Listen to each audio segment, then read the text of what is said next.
বিসমিল্লাহির রহমানির রহিম। সম্মানিত সুধী, আসসালামু আলাইকুম। সবাইকে আমাদের YouTube channel VAT and tax স্কুলের পক্ষ থেকে আন্তরিক শুভেচ্ছা এবং অভিনন্দন। সম্মানিত সুধী, সরকারি চাকরিজীবীদের জন্য একটা সুখবর নিয়ে আসতেছি। সেই সুখবরটা কি আমরা এই ভিডিওতে শেয়ার করার চেষ্টা করব, তাই ভিডিওটি না টেনে শুরু থেকে শেষ পর্যন্ত দেখুন। সম্মানিত সুধী, আপনারা জানেন সরকারি কর্মচারীদের অর্থাৎ যত কর্মকর্তা কর্মচারী রয়েছেন সরকারি অর্থাৎ গণকর্মচারী যারা আছেন সকলের কিন্তু আয়কর রিটার্ন জমা দেওয়া বাধ্যতামূলক এবং 3 সার্টিফিকেট করে অবশ্যই আয়কর রিটার্ন জমা দিতে হবে। এবং এই আয়কর রিটার্ন জমা শুধু দিলে হবে না, এই রিটার্নের সাথে অনেকে আগে এক পাতা রিটার্নের কথা বলতেন যে এক পাতা রিটার্ন জমা দেওয়া যাবে কিনা। সরকারি কর্মকর্তা কর্মচারীদের ক্ষেত্রে বলা রয়েছে যে তারা এক পাতার আয়কর রিটার্ন জমা দিতে পারবে না এবং তাদেরকে সম্পদ ও দায়ের বিবরণীও আয়কর রিটার্নের সাথে দাখিল করতে হবে, অর্থাৎ IT10B যেটা পরিসম্পদ ও দায়ের বিবরণী দাখিল করতে হবে। এবং সম্মানিত সুধী, আপনারা ইতোমধ্যে অবগত আছেন যে সরকারি কর্মকর্তা কর্মচারীদের সম্পদের বিবরণী 30শে নভেম্বর 2024-এর মধ্যে জমা দিতে হবে বা জমা দেওয়ার কথা ছিল। তো সাম্প্রতিক সময়ে অর্থাৎ এই আজকেই জনপ্রশাসন মন্ত্রণালয়ের পাশাপাশি হলো আপনার NBR এই যে সম্মিলিত অর্থাৎ ইনকাম ট্যাক্স অফিসে ইনকাম ট্যাক্সের রিটার্ন জমা দিতে হয়।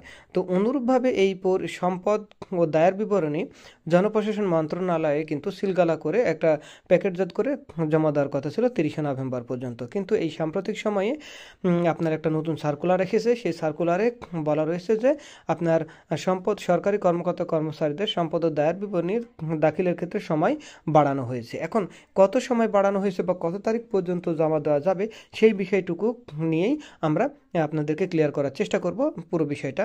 তাহলে চলুন আমরা আমাদের মূল যে সার্কুলার সেই সার্কুলারে চলে যাই।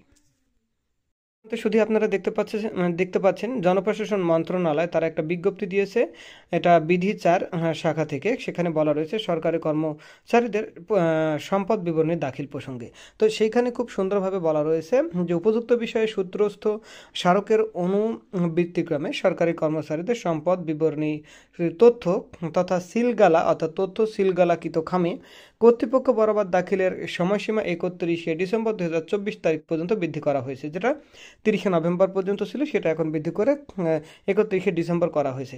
সম্মানিত সুধী, এই বিষয়টুকু নিয়ে আরেকটু কথা বলবো।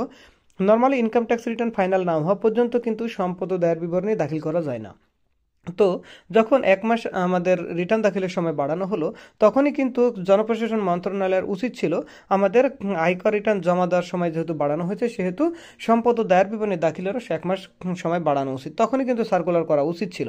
তা না করে একটা মানে ঝুলন্ত অবস্থায় ছিল যে সরকারি কর্মকর্তা কর্মচারীদের সম্পদ ও দায়ের বিবরণী কী করতে হবে, দাখিল করতে হবে অর্থাৎ 30শে নভেম্বর।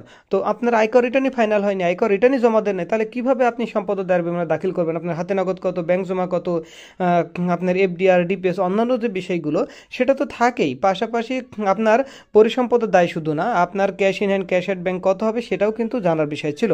তো আয়কর রিটার্ন ফাইনাল না হওয়া পর্যন্ত কিন্তু এটা জমা দেওয়া যায় না। যাই হোক সম্মানিত সুধী, আশা করছি বিষয়টুকু ক্লিয়ার হয়েছেন যে সরকারি কর্মকর্তা কর্মচারীদের জন্য একটা সুখবর, তারা 31শে ডিসেম্বর পর্যন্ত তারা পরিসম্পদ দায়ের বিবরণী জমা দিতে পারবেন। এবং এটা কিভাবে পূরণ করবেন এক্সেল শিটে তার A to Z আমরা সামনের ভিডিওতে শেয়ার করার চেষ্টা করব।